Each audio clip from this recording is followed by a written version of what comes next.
मुर्तज़ा जवाब साहब, राणा साहब ने एक बात की कि पीटीआई का जो ये सर पर कफन बांधने का ऐलानात हैं और ये जो आखिरी एहतजाज की कॉल है, इससे इंटेलिजेंस बेस्ड ऑपरेशन के जरिए पहले ही गिरफ्तारियां जो हैं वो हुकूमत को स्ट्रैटेजी बनानी चाहिए, वरना मामलात जो हैं वो हाथ से निकल भी सकते हैं। अब एहतजाज जो है अगर पुरअमन है वो तो उनका हक है, लेकिन जो राणा साहब बात कर रहे हैं, क्या आप उनसे मुत्तफिक हैं कि ऐसे ही करना चाहिए? क्योंकि वो कह रहे हैं अगर वो यहां पहुंच गए और जो उनके इरादे हैं तो फिर चीजें आउट ऑफ कंट्रोल हो सकती हैं।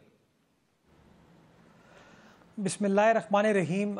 आदिल, देखें, बहैसियत सियासी जमात किसी का भी जो आइनी जमहूरी हक है प्रोटेस्ट करने का, पाकिस्तान पीपल्स पार्टी उस बात को मुकम्मल तौर पर उसकी सपोर्ट करती है। लेकिन हमारा मानना ये भी है कि आप रियासत को मफलूज नहीं कर सकते, आप लोगों का जो अमलाक है उसको नुकसान नहीं पहुंचा सकते।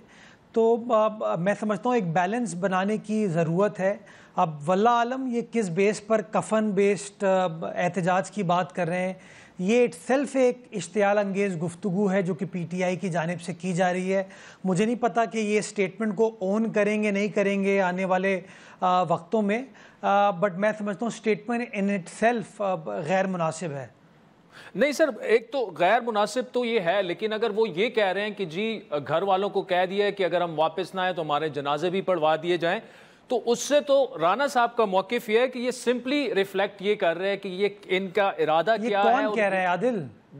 ये तहरीक इंसाफ वाले कह रहे हैं। कौन लोग हैं ये? कौन नहीं, कौन है ये? कोई तहरीक पाकिस्तान वाले लोग हैं? ये शहीद भगत सिंह के फॉलोअर्स हैं? ये कौन है? ये बॉर्डर पे जाके पाकिस्तान का दिफा कर रहे हैं? क्या दहशत गर्दों से ये लोग लड़ रहे हैं?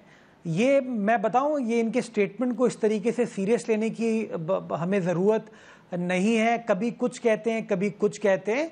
हमें बहैसियत सियासी लीडरान जिम्मेदारी का मुजाहरा करने की ज़रूरत है। किसी सियासी जमात को प्रोटेस्ट करना है वो प्रोटेस्ट करे, लेकिन अगर इस तरह की लोग इश्तियाल अंगेज़ गुफ्तगू करते हैं, मैं समझता हूँ ये गैर मुनासिब चीज़ है। और अगेन इतनी गैर मुनासिब है, शायद आने वाले वक्तों में ख़ुद इस चीज़ को ये डिसोन कर जाएंगे।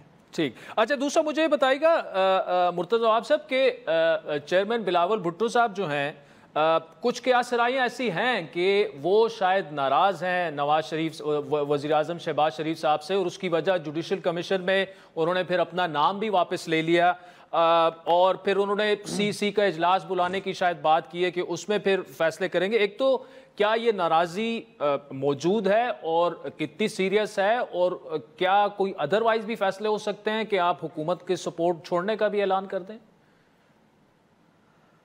देखिए आदिल, ये मैं आपको बताऊं कि जिस ज़माने में 26वीं आईनी तरमीम के ऊपर काम किया जा रहा था, बिलावल साहब ख़ुद इस हवाले से मामलात को लीड कर रहे थे, और हमारी जब इंगेजमेंट होती थी उस इंगेजमेंट के दौरान पीपल्स पार्टी ने इस बात को कन्वे किया था वफाकी हुकूमत को कि जुडिशल कमीशन ऑफ पाकिस्तान के अंदर नून लीग की नुमाइंदगी की जाएगी उनके वफाकी वज़ीर क़ानून की जानिब से और उनके अटॉर्नी जनरल की जानिब से, और पाकिस्तान पीपल्स पार्टी को जो पार्लिमानी दो अरकान हैं वो दोनों मिलेंगे।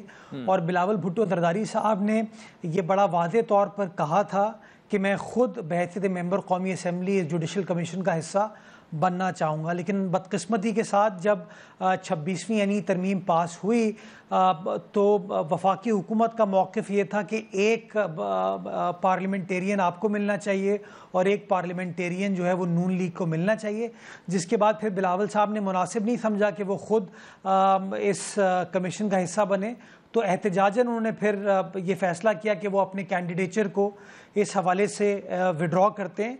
लेकिन हमारा इसके ऊपर असूली मौक़िफ़ ये था कि वो दोनों जो पार्लिमानी नशिस्तें हैं ट्रेजरी की, उसकी नुमाइंदगी पाकिस्तान पीपल्स पार्टी को करनी चाहिए थी। ठीक, अच्छा, तो इसमें मुर्तज़ा जवाब साहब अगर तो वाफ़ी हुई है और बिलावल साहब, तो इसका मतलब कि फिर अगर वादा खिलाफ़ी हुई है तो वो अगर नाराज़ हैं तो वो हक पर नाराज़ हैं, लेकिन इसका वे फॉरवर्ड क्या है? क्या आप गवर्नमेंट की सपोर्ट इसी तरह जारी रखेंगे, या अगर आपकी सीसी फैसला करती है कि नहीं जी हम अब मज़ीद जो है नहीं चल सकते? देखिए, बिलावल साहब एक संजीदा सियासी लीडर हैं, वो हक़ पर ही नाराज़ होते हैं या हक़ पर ही अपना गिला शिकवा बयान करते हैं। कोई इसमें अना का मसला या ईगो का खुदा न खास्ता मसला नहीं होता। उसूली पॉलिटिक्स पाकिस्तान पीपल्स पार्टी इस हवाले से कर रही है और मैं समझता हूँ पीपल्स पार्टी ने गैर मशरूत अंदाज से मुस्लिम लीग नवाज़ की इस हुकूमत को सपोर्ट किया।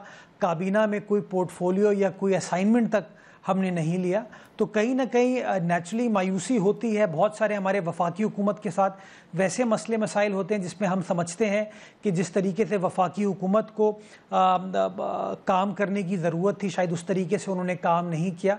कराची के हवाले से बार बार पीपल्स पार्टी ये कहती है, मैंने ख़ुद वज़ीर आज़म को ये बात की, बिलावल साहब ने हमारे बिहाफ पे ये बात की कि कराची के लिए एक स्पेशल डेवलपमेंट पैकेज वज़ीर आज़म को जो है वो देना चाहिए ताकि कराची जो कि पाकिस्तान का मुआशी सनती तिजारती कैपिटल है, उसके अंदर वफाकी हुकूमत भी हमारा साथ दे पाए ताकि चीज़ों को और मज़ीद बेहतर तरीके से हम चला पाएँ। तो कहीं ना कहीं मैं समझता हूँ मायूसी ज़रूर होती है। जिस तरीके से वफाकी हुकूमत को शायद हमारे मामलात को डील करना चाहिए, लेकिन एज आई सेड हम एक डेमोक्रेटिक उसूली सियासी जमात हैं। हमारी CEC इस हवाले से फ़ैसले करती है, CEC इस हवाले से मशावरत करती है, तो जब CEC में ये मामला आएगा तो उसके ऊपर गुफ्तगू कर ली जाएगी। ठीक है। अच्छा मुर्तज़ा आप साहब, दूसरा सीएम सिंध ने ऐलान ये किया है कि जी स्टील मिल को हम चलाना चाहते हैं। रशियन एम्बेसडर से वो मिले भी और नेक्स्ट वीक एक वर्चुअल मीटिंग भी होने जा रही है।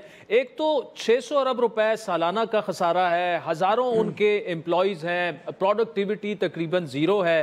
तो सिंध हुकूमत एक तो क्या किस मॉडल के तहत इससे चलाना चाहती है और क्या वफाकी हुकूमत, तो मैंने आज राना साहब से भी बात की, कल उवैस लगारी साहब से भी ये सवाल पूछा, उन्होंने कहा बिल्कुल अगर सिंध गवर्नमेंट विलिंग है तो हमें इस पर कोई उसमें नहीं है, हम बिल्कुल उसके लिए तैयार हैं।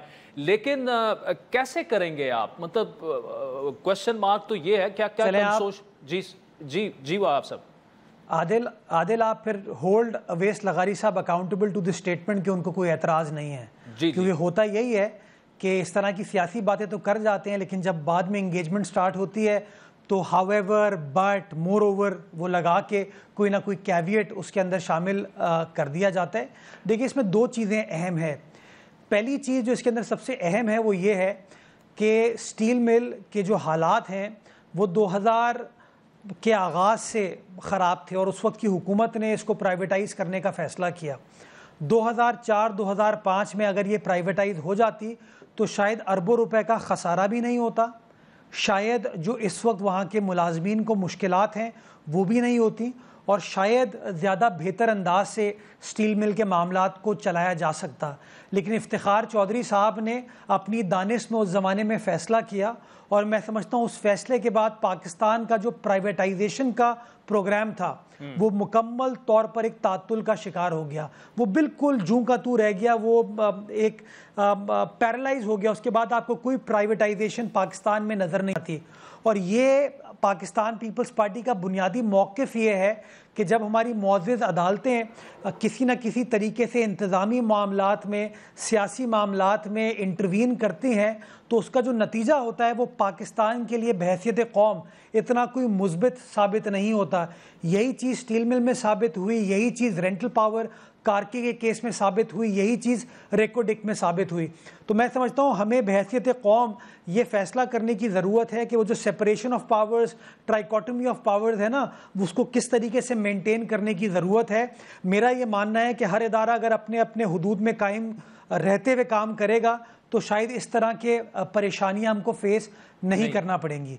पाकिस्तान पीपल्स पार्टी का जो प्रपोजल है आदिल साहब वो ये है कि public private partnership is the solution for Pakistan. रियासत हर काम नहीं कर सकती है, हुकूमत हर काम नहीं कर सकती है, बिजनेस करना, एंटरप्राइज करना जो है वो प्राइवेट सेक्टर का काम होता है, लेकिन जो नेशनल इंटरेस्ट है उसको मद्देनज़र रखना जो है वो सरकार का, रियासत का काम होता है। पीपल्स पार्टी ने पिछले 10-12 सालों में एक बड़ा robust proactive public private partnership का प्रोग्राम सूबाई सिंध के अंदर तश्कील दिया है, जिसको बैनुल-अक़वामी सतह पर बड़ा हाईली रेट किया गया है। इकोनॉमिस्ट मैगज़ीन ने इस हमारे प्रोग्राम को एशिया का सबसे छठा इफेक्टिव प्रोग्राम करार दिया था। हम we were better than Pakistan. दो सिर्फ सब नेशनल गवर्नमेंट थी, एक इंडिया से गुजरात और पाकिस्तान से सूबाई सिंध, जिसको मुख्तलिफ ममालिक के साथ इसके अंदर कैटेगराइज किया गया था। तो बैनुल-अक़वामी सतह पर हमारे इस इंडेवर को, हमारे इस इनिशिएटिव को अप्रिशिएट फैसिलिटेट किया गया है और हमारे पास बेशुमार सक्सेस स्टोरीज हैं, जिसके अंदर थरकोल एक बेहतरीन मिसाल है हमारे लिए। पीपल्स पार्टी की हुकूमत ये समझती है कि स्टेट जो है वो फैसिलिटेटर का किरदार अदा करे, रेगुलेटर का किरदार अदा करे, इनेबलिंग एनवायरनमेंट क्रिएट करने में अपना किरदार अदा करे, लेकिन जो इनिशिएटिव हो वो प्राइवेट सेक्टर के पास हो और वो पब्लिक प्राइवेट पार्टनरशिप में आप ट्रांसफॉर्म कर सकते हैं इस पाकिस्तान स्टील मिल के इदारे को। तो हम इस प्रपोजल के ऊपर रशियन गवर्नमेंट के साथ, रशियन इन्वेस्टर्स के साथ भी बैठेंगे, बात करेंगे और इंशाल्लाह कोशिश करेंगे कि कोई वाया मीडिया निकालते हुए एक विन विन सिचुएशन पाकिस्तानी कौम के लिए निकालें और बिलखुसूस जो मुलाजमीन है स्टील मिल के, उनके लिए निकालें।